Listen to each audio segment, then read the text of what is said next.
I think we're going live, Bob Harrison. We're getting ready as people are getting ready to come on. Our gallery is full. People are coming in on Facebook Live. They're coming in on Zoom. And guys, welcome to day 3 of Elevating Your Energy. I have heard from so many of you already how energized you feel just from the first 2 days. And you know, we had Madeline Carroll yesterday. She was amazing. And as I promised, Dr. Increase is with us today, and we're so excited for all that he has to share with us. Look at all you guys coming on. Come on in. We want to welcome you into our Zoom room as people are coming in.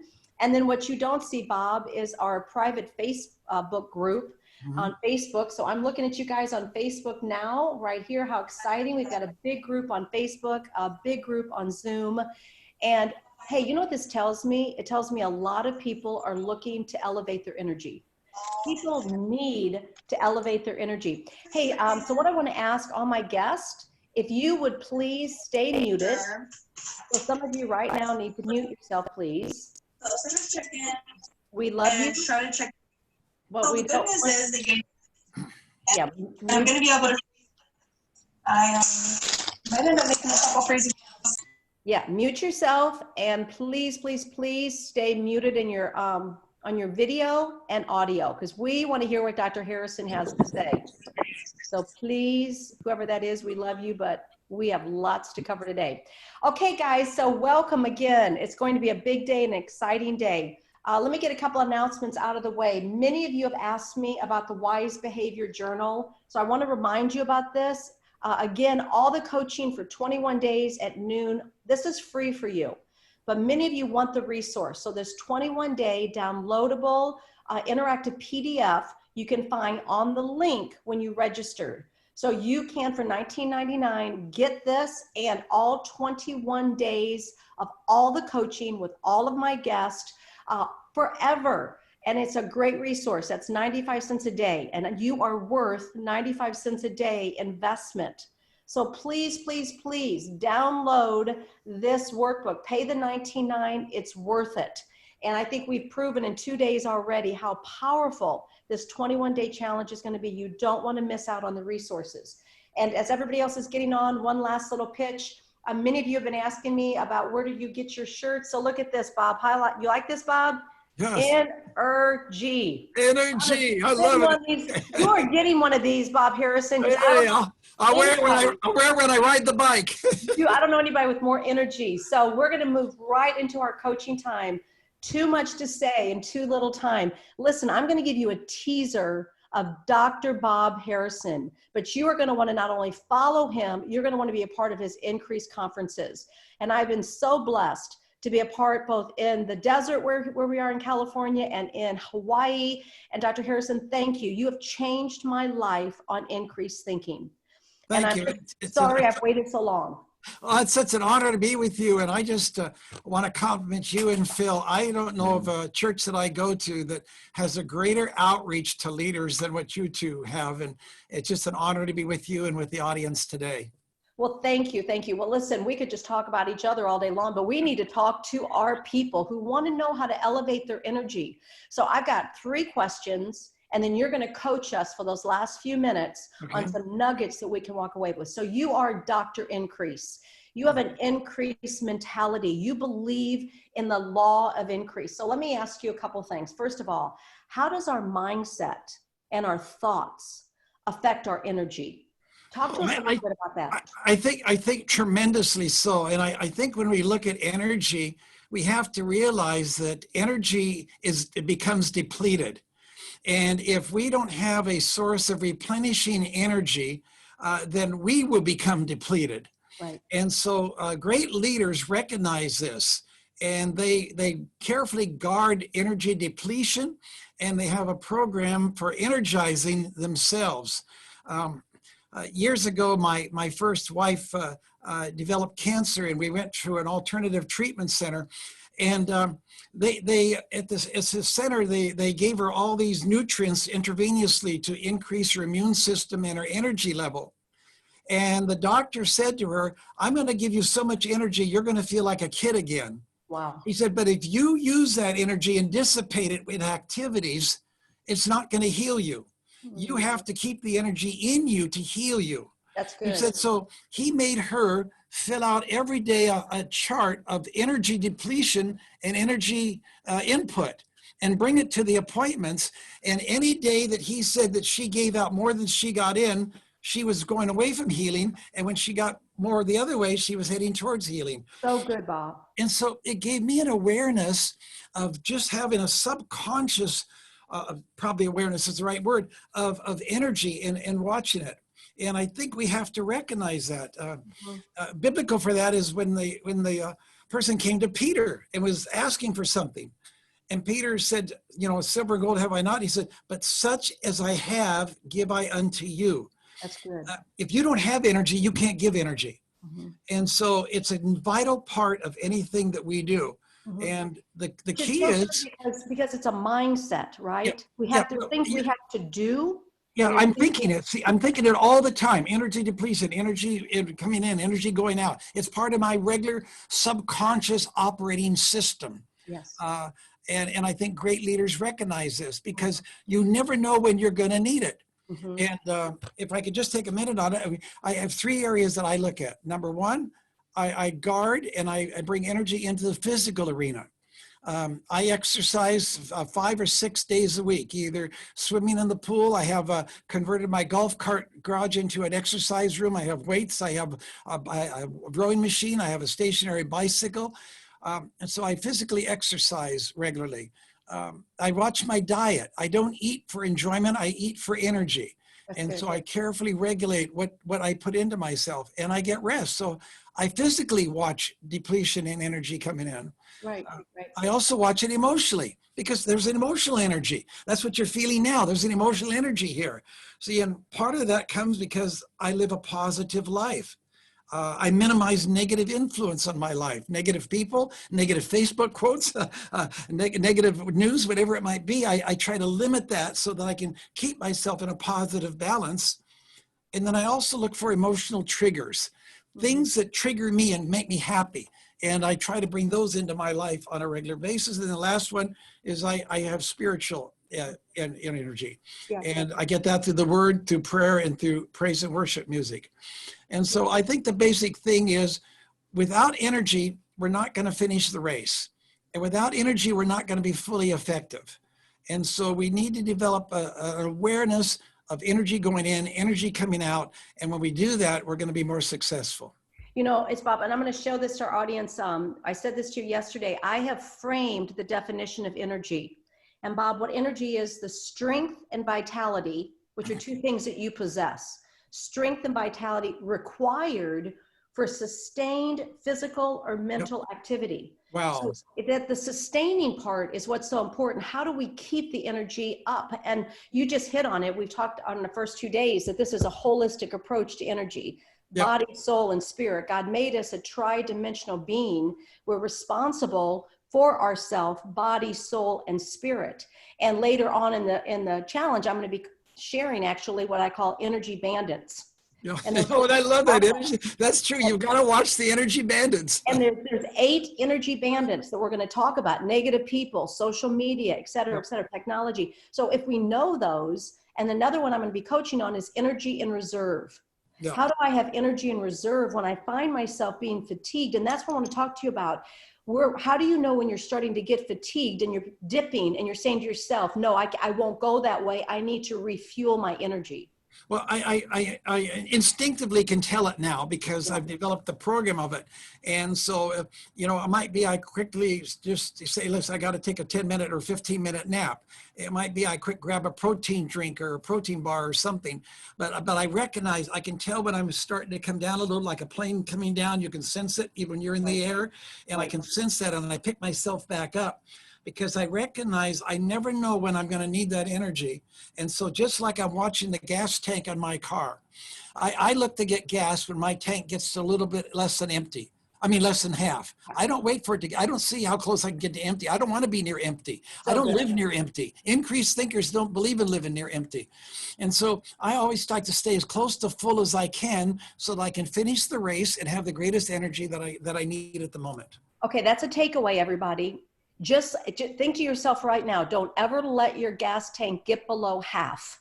Yep. Because it's a mindset. When it's half, say, I don't want to go any less than that. And you know, you just touched on something, Bob. Yesterday, Rachel and my assistant, and we've been working tenaciously on this challenge.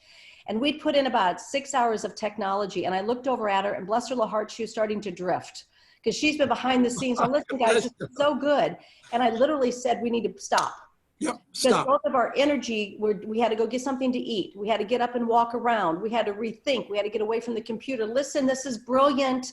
Yeah. This is coaching tips and tools, guys. When your energy starts to dip, be smart enough to have 2 or 3 things you know to do to re-energize yourself. Isn't that right, another one real quickly is I keep a $100 bill. I have more than one, but I wrap my money in a $100 bill because it gives me energy. If I'm only carrying around $10, that depletes because I'm thinking I don't have very much. But if I got a $100 wrapper, you know, that gives me energy. So I find triggers like that to keep speaking to me and triggering me to stay positive.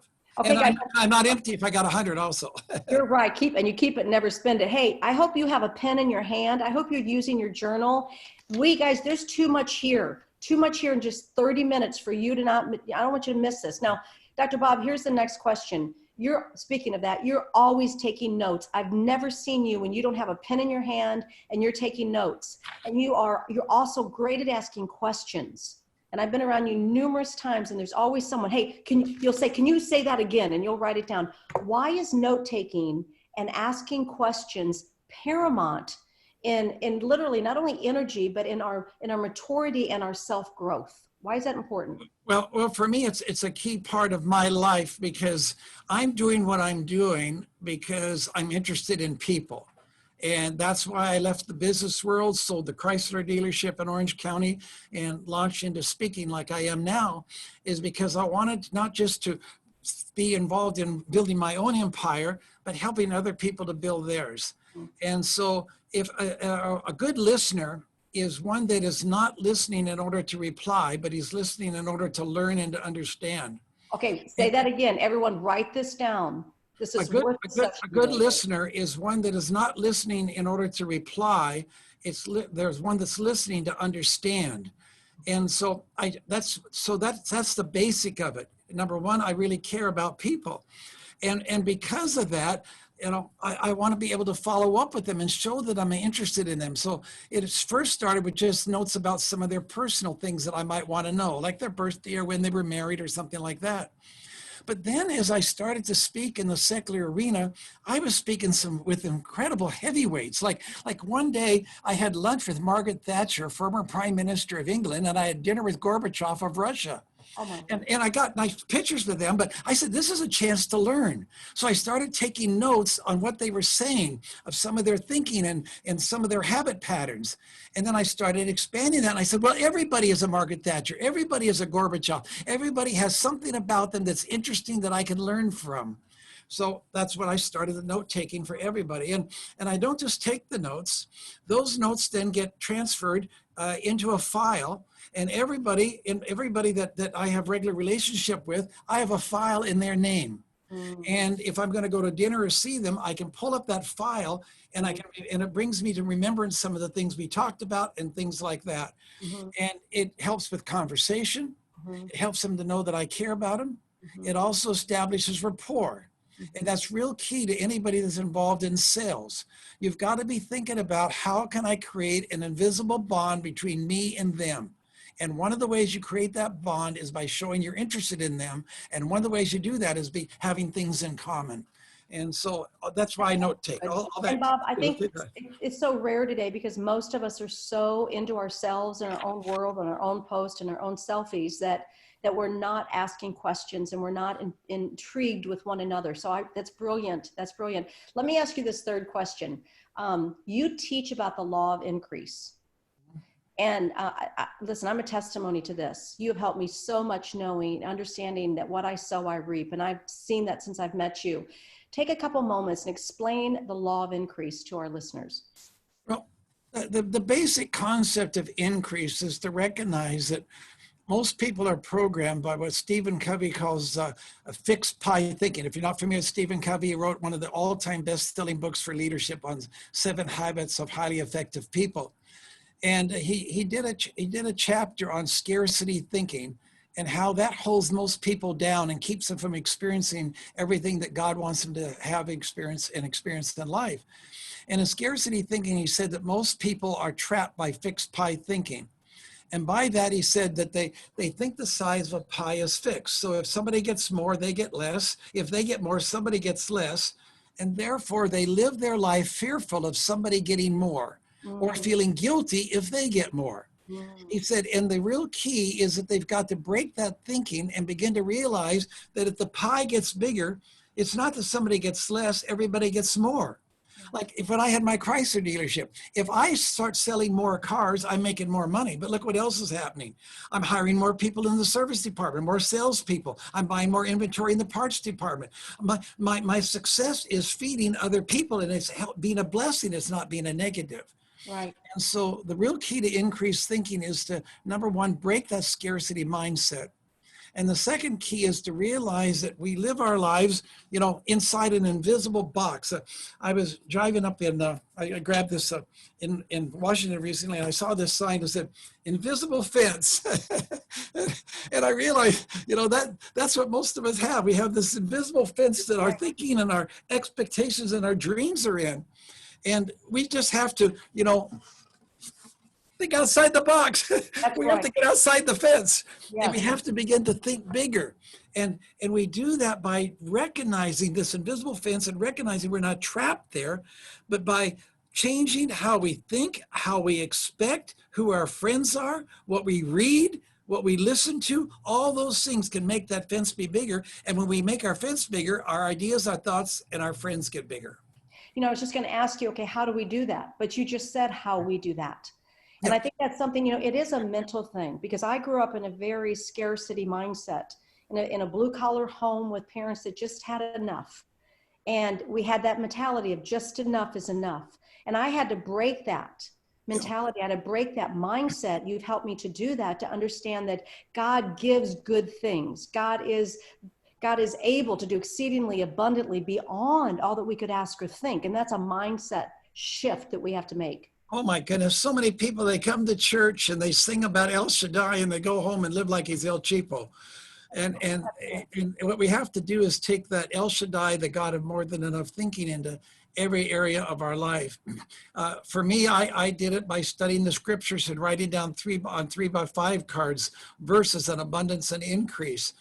I did it by deliberately choosing to be around bigger thinking people, even though I felt uncomfortable and I felt I didn't belong there. I did it because I realized that I was picking up their thoughts, their attitudes, and it was making me to begin to think bigger. I began to read books about successful people, and I began to learn some of their principles. I listened to teaching tapes. Then it was tapes, now it's CDs, downloads, whatever it might be. But back then it was tapes, and I would regularly listen to teaching tapes as I drove the car. And every time I was doing all of those things, I was thinking bigger, bigger, bigger, bigger. And I think that's the real key. We are not trapped with the thinking we have now. We can choose to think bigger. And when we think bigger, our lives are going to get bigger. And it's not just a matter we're going to make more money. It could mean all of a sudden we're going to experience things, see things, and things happen to us that were always there, but that we're waiting for a bigger thinking person to arrive. That's so good. Bob, I have 5 minutes, and in 5 minutes, what I want you to do is to walk us through 3 or 4 takeaways, just quick little nuggets that we can hold on to. And listen, you guys are going to want more of Dr. Bob. I got my husband's car yesterday, Bob, and he had on your tape, and he listens to it all the time. So I want you people to follow Dr. Bob. He's amazing. It'll help your increased thinking. But in just a couple minutes, let's take some nuggets, and then I'm going to close our time out. I told you 30 minutes goes so fast, and it's so exciting. It's interesting you mentioned that. I did a church service interview on Sunday night for a church in Baltimore. And the pastor, Kenneth Robinson, at the opening said he got a hold of my series, Awakening the Great Multitude Mindset, that he had bought 10 years ago. That was the old edition. He said, I just felt to pull it out and listen to it. He said, it was so revolutionary. He said, I had to call you and get you on and speak to our congregation. It is So good. I guess I'm driving around with a lot of people. You are driving around, and you've got good wisdom, Bob, and you've studied Thank you. hard, and you've not stopped, and you've not let age or excuses or any of those things that many of us let define us. So quick, just 3 little takeaways. What do you want to say to our audience today? I would say, number one, we've already touched on. Recognizing that you are trapped with the thinking you have now unless you deliberately place yourself on a program to break out and expand that thinking. And it's not a matter of goal setting. It's not a matter of working hard. It's a matter of increasing the boundaries of your thinking. And when you increase those boundaries, you're going to change your life. I think that's number one. Good. So good. I think number two, we talked about it. You already talked about it in the energy level. But so let's just go to number three. You've got to have a hunger. If you don't have a strong passion about something, a strong hunger about something, you're going to run out of energy. You're not going to be motivated. You're not going to be inspired. Life is going to just seem like, 9 to 5. And how do I get, dread getting to Monday morning. I can't wait for Monday morning because it's the start of an exciting week. But you've got to have a hunger. In my book, PowerPoints for Increase, it's, by the way, I recommend it, 101 Bible-based strategies, every one in a 2-page chapter. But I start off this one by Les Brown, one of the great motivational speakers that I spoke with for many years. He had the story, and it says, fish removed from man's nose. After catching a 29-inch pike, a fisherman suddenly kissed it for a photograph. The fish suddenly launched and grabbed the man's nose. It took an emergency room doctor to get it released. My friend Les Brown says, when you want something so badly that you refuse to give up, you're probably going to get it. And that's what hunger is all about. That's what hunger. Yeah. And the problem with most people with hunger is that hunger is responsive to something negative. They run out of food. They get hungry. They get low on money. They get hungry. I noticed in our dealership, we sold most of our cars in the last 4 days of the month. Not because we had special sales, because the salesmen were getting to the end of the month. They needed their commissions. They got hungry, and all of a sudden they could sell. Yeah. And so, but leaders recognize that. And so they don't wait for negative circumstances and outside forces to create the hunger. They create their own hunger.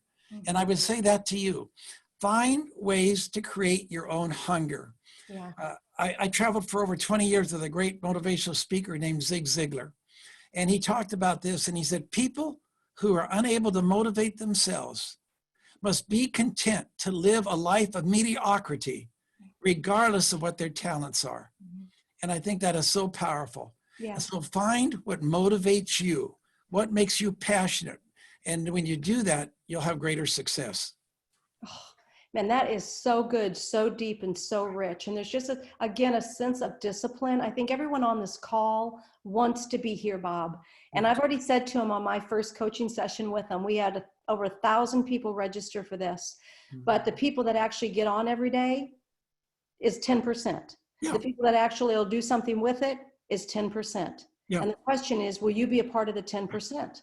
Yeah. And that's up to all of us. That's up to all of us. Look what God can do with 10%. Oh my goodness, look what he can do with 1%. Yeah, look what he did with a few loaves and fishes. Amen, amen. So, I mean, those of you who are on here, you have to make that decision to be relentless, to be focused, to be disciplined, to be energized, to do just like Bob did. I mean, I'm showing you all around me are all of my props that keep me motivated and keep me moving on. We have just a few more minutes, Bob, and you're just such an inspiration. But where did the term Dr. Increase come from? Was that something someone called you, or did you name yourself that because it was a mindset you had?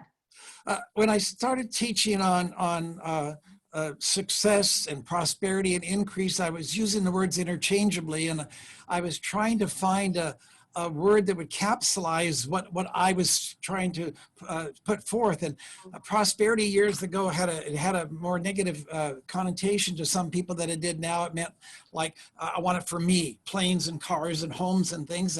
And I wasn't satisfied with that word. I was just trying to find a word. And I was speaking in Charlotte for a convention there, and I was doing my second session. And during the first session, I'd used the words increase, prosperity, abundance, interchangeably. Well, when I go to walk on the stage the second day, the announcer said, "Ladies and gentlemen, please welcome to the stage the man that I want to refer to as Dr. Increase, Bob Harrison." And as I walked on stage, I said, "That's it, Increase." That's it. And I checked that week and found out that nobody had trademarked that name. I trademarked it with the federal government, and that became my name. Bob, and it's such a good name for you. And it's guys, wouldn't you agree? And I think you're right. Most of us think when we think of prosperity or wealth, and that's the mindset we have to shift with, Bob, because most of us think of it. For me, I want a bigger house, a bigger car, more money in the bank. We're living in a culture, let's just take a moment.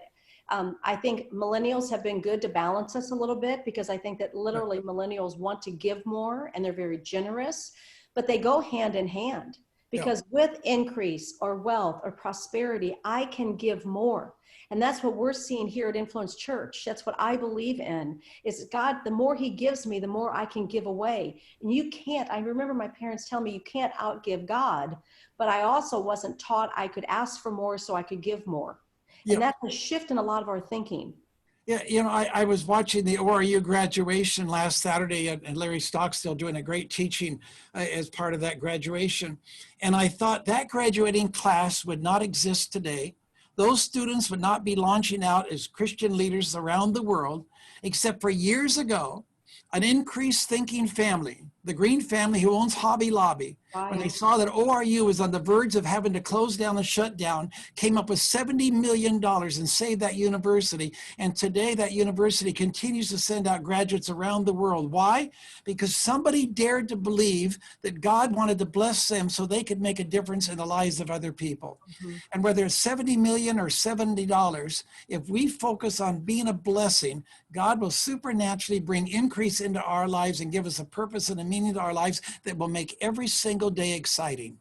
Everybody, can you just give me a hallelujah in the chat room right now? Can you give me some thumbs up? Can you say that right now I receive this message?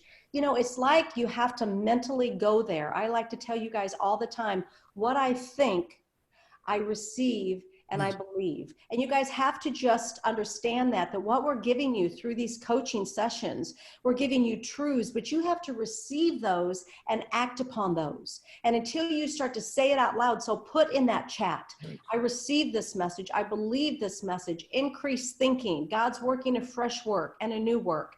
Dr. Bob, I'm just going to finish with this story real quick. About 2, maybe 3 years ago now, here at Influence Church, my husband was doing a series called Increase. And we'd never heard of Dr. Bob. Yeah. And through a mutual friend, my husband said, I'm doing a series on increase. And he said, how can you do a series at the church on increase and not have Dr. Increase? And he put in his message, LOL, is there such a thing as a Dr. Increase? And he introduced us to Dr. Bob.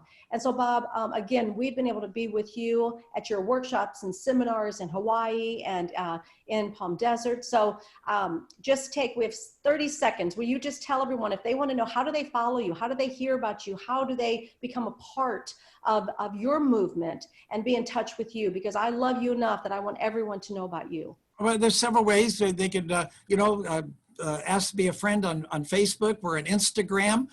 We have a phone app. You could get Increase events where you could find 50 verses that you could regularly confess on Increase and see our schedule and everything else.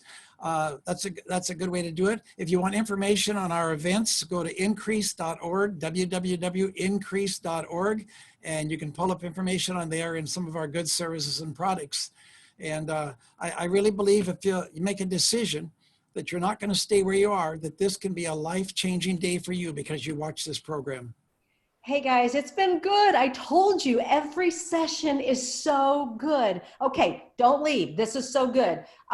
Today we talked, it was really more the mental. I wanted to bring Dr. Bob on and talk about increased thinking in our mind. Tomorrow I have Cynthia Hill. We're going to be talking about fitness and nutrition and how to responsible through fitness and nutrition. And she is a fitness and nutrition expert. So you don't want to miss tomorrow.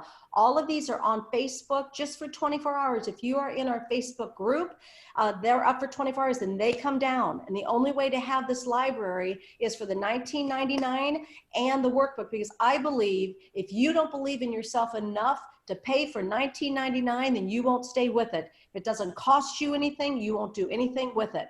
So I believe you guys, you need to download this workbook. I've written this workbook. It's excellent. Wise behavior, water intake, supplements, exercise, wise behavior. And then every one of you are going to want this shirt. It fits great. It is great. You can find it on Instagram. Swipe up, get a hold of Rachel. Energy, I love it. NRG. You need energy. And it has our 21-day challenge on the sleeve. Guys, these kinds of things empower you and they make you stay with the program. So get this shirt. Dr. Bob, I'm going to be sending you one of these because nobody has energy like Dr. Bob Harrison. Get the journal, get the downloadables, $19.99. We'll meet together again at noon on Facebook Live, on Zoom tomorrow. And those of you who have signed up for our VIP room, we're going to jump off this link, and just those selected few that have signed up are going to go into a VIP room with Dr. Bob for just a few minutes to ask him some personal and private questions. So I'm going to say goodbye. I'll see you tomorrow at noon. Dr. Bob, we're going to jump on another line right now. Thank you again. We love and appreciate you so much. All right. Thank you. All right. See you soon. See you tomorrow, everybody. God bless.